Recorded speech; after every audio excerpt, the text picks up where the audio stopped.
Okay, so I'm Cynthia, and I'm the host of the reality series CPS the Horror Stories. I'm not a social worker, I'm not an attorney, have not been either. I'm just a mother who lost her children, and after 2 years of fighting, I did get them back.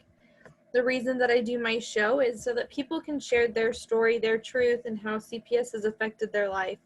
I don't believe that CPS is about protecting kids, but about money and taking our children, stealing them, and getting rid of them. So, Shelby, do you want to introduce yourself? Hi, my name is Shelbie Prince And where are you from? from Yakima, Washington. Oh, I heard it's beautiful up there. Yeah. Lots of hills, Yeah. dry. Yeah. So let's start with your story. Tell me when CPS entered your life and what happened.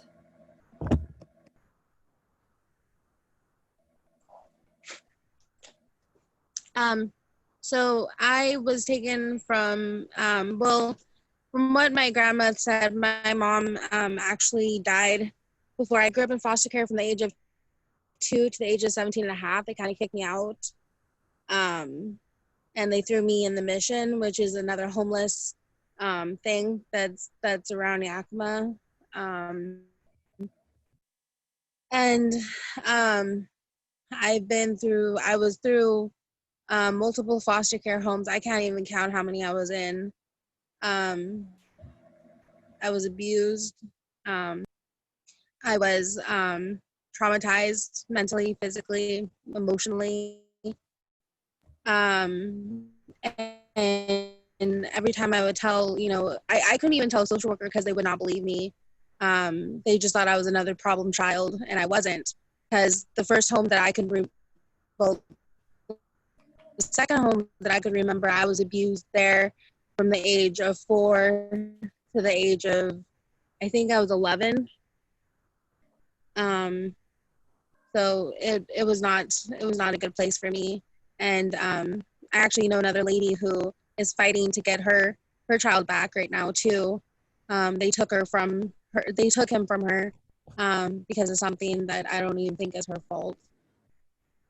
So let's talk. I don't think. Do you mind if we talk about the abuse that you went through? Sure. I'm sure it's hard to talk about. No, it's very hard. I'm still dealing with a lot of it, PTSD from all of it, and I can't even hold down a real job. I've tried numerous times, and my mental health is not the greatest. So let's talk. What happened? Can you give some specific examples of what type of abuse you endured? When I was 4 years old, I remember being raped by my foster brother. And sorry, I don't I don't know how much I can talk about. I don't know. Okay. It makes me sad. It's sad. Yeah, it's very upsetting. That. No. So I was raped by him when I was 4 years old. I remember How old was coming he? in. I think he was a teenager. I was 4 years old at the time. I just remember what happened to me, and I remember his name. His name was Wayne. And the reason why he wasn't prosecuted was because it was like a year or so later that I came forward because they saw the signs of that I'd been raped. They just took me to the doctor, and they said that that they could tell that I had been raped because a little girl doesn't lose her hymen.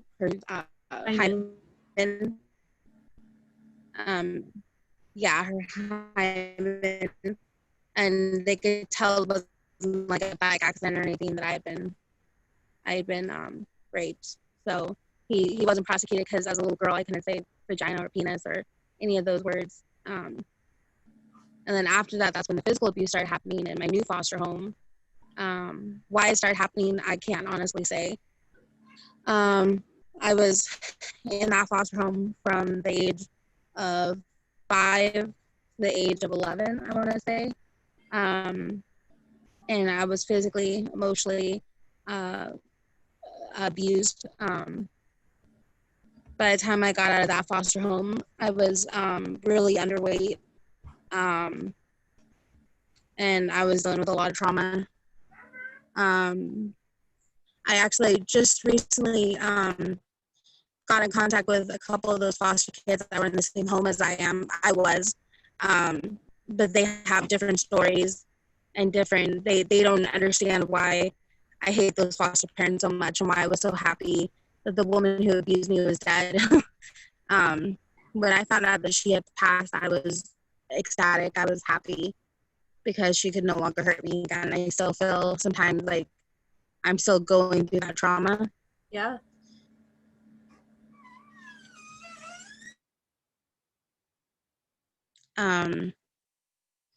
But the abuse was very bad. I was starved. I was beaten. They sicked a couple of their dogs on me, and they laughed. They actually used to try to get the other foster kids to beat me up, and they thought it was fun and games. So they used to lock the cupboards. And at the time, I had called 911, and I blamed the cat, saying the cat had did it, but I needed help because I knew what was going on. I was like 10 at this point. I was getting to the point that I couldn't take it anymore. And I tried to get a social worker over there, and I needed help. And the foster mom would not let me meet with her alone. And when she did, she would keep an ear out. And I was actually beaten again because I almost told. And the final straw was me leaving the house because her son-in-law said that he was going to shoot me. And I ended up leaving out the window and I came back and the police were there. They took me into a runaway shelter. And at that point, when they found out how young I was, they said that I had to leave and go back to that abusive foster home. And I said, heck no. I said, I'm not going back there. And I showed them all the bruises and I told them everything that happened. And that foster home was not closed down, even though they knew the abuse had happened. And I think that's what makes me so angry is that foster parents are able to get away with the abuse and the torture and taking of the money. Yeah. I didn't see. When I finally got out of foster care, I had no clothes.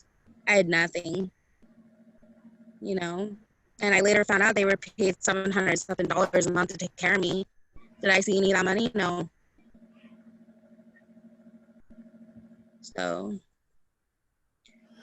That's all. How much money? $700 and something a month. They showed me paperwork. And it was documented that it was $700 something a month to take care of me. And because I was a troubled child, they got more for me to take care of me. But your troubles came from being in foster care. Yeah, exactly. I guess before, because I talked to my biological grandma and my aunt, they told me I was a happy child, that I was loved and taken care of, and the state just took me. Do you have a relationship with any of your biological family?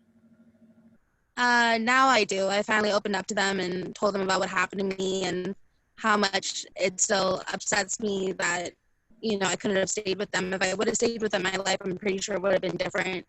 I'm homeless right now.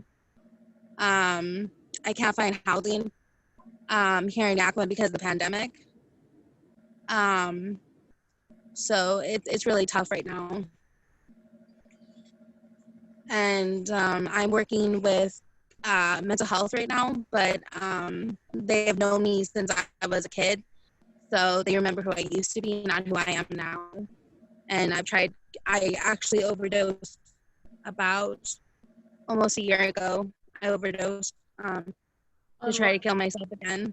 because my PTSD is so bad, and the trauma of remembering it all, you know, and they don't care.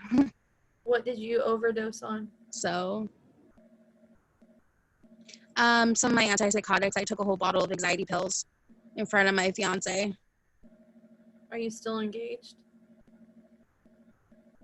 Yeah, we're still engaged. We're still together right now. And he knows my story. It upsets him though to know that I was so horribly abused in summer that they kept me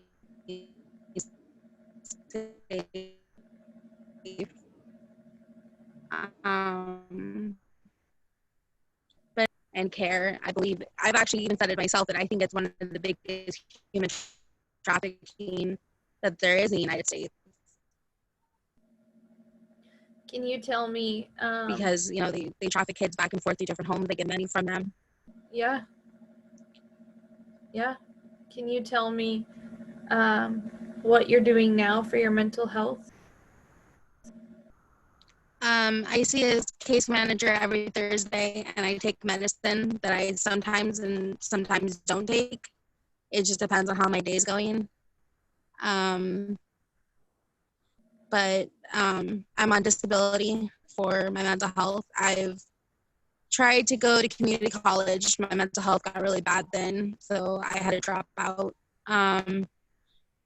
It just all goes back to the trauma that I endured. Yeah. That's still affecting me today. So,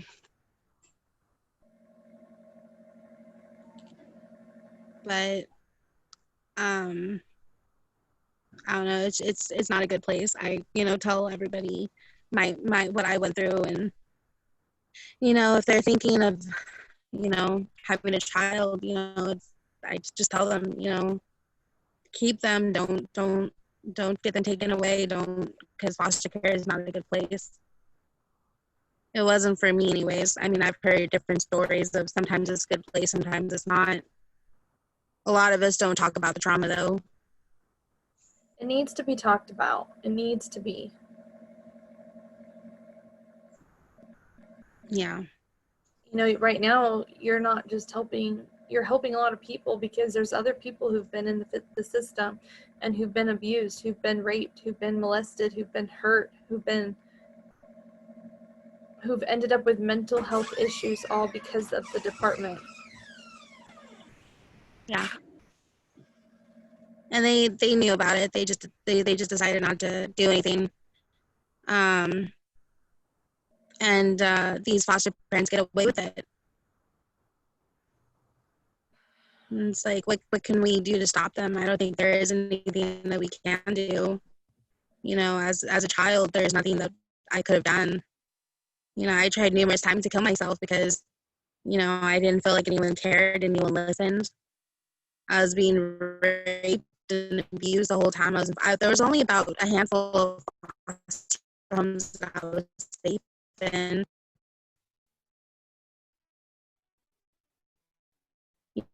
But I grew up knowing to not give foster dads hugs, to make the foster mom angry at me, because I knew that she would take out her anger on me if she found out her husband was looking at me too much or something. So that's not right for a little girl to grow up being like that, having to always look over my shoulder. Absolutely. So.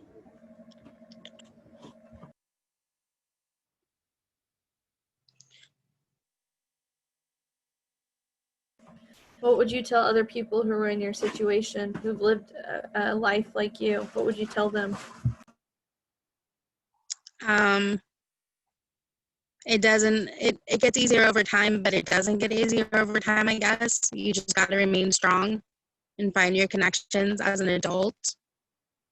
And you got to heal. You got to talk about what happened to you, because you can't keep a bottle inside. That's what kills me every day, is I don't talk about it. And I need you to get that out there. Would you agree and they're not that you're not at fault for the abuse, and that this abuse that you've endured does not define who you are? Yeah, for the most part, I do agree with that. But when my depression and stuff gets bad, that's when I blame myself, and so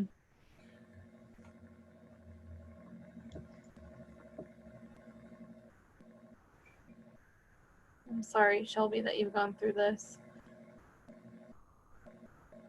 And I'm sorry that it's still affecting you today. It's not fair. It's not fair that it has, in a sense, destroyed your life, you know? It's nothing you asked for.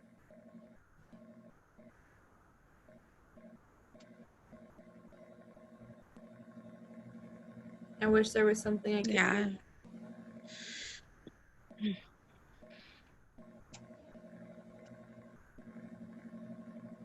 Yeah, it's definitely still a big part of my life, I guess. I'm happy that you're engaged. I'm happy that you have a job where you are right now. Just something to keep you motivated, keep you feeling like you have purpose, because you have a lot of purpose. Yeah.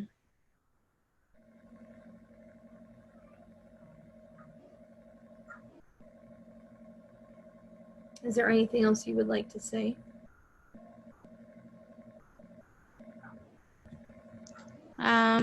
No, but I just wanted to tell you thank you for letting me on your show, and thank you for what you do. Absolutely. And I'm so grateful. You know, I wouldn't have a show if people like you didn't come on and talk about what they've been through. And so I'm so grateful. I feel so honored every time somebody chooses to share what they've experienced with me, because it means a lot. I can't imagine, you know, and it was hard for me to open up about my story, but I wasn't the one who endured the pain. It was my children. And you endured pain. And I find you to be so brave to be able to share it and help other people, because you are helping. Yeah. I want to thank you for coming on and sharing. I Well, hope, thank you. yeah, I hope you just continue to succeed in life. Let us know when you get married. I will. Thank you. You're welcome. All right, have a good day.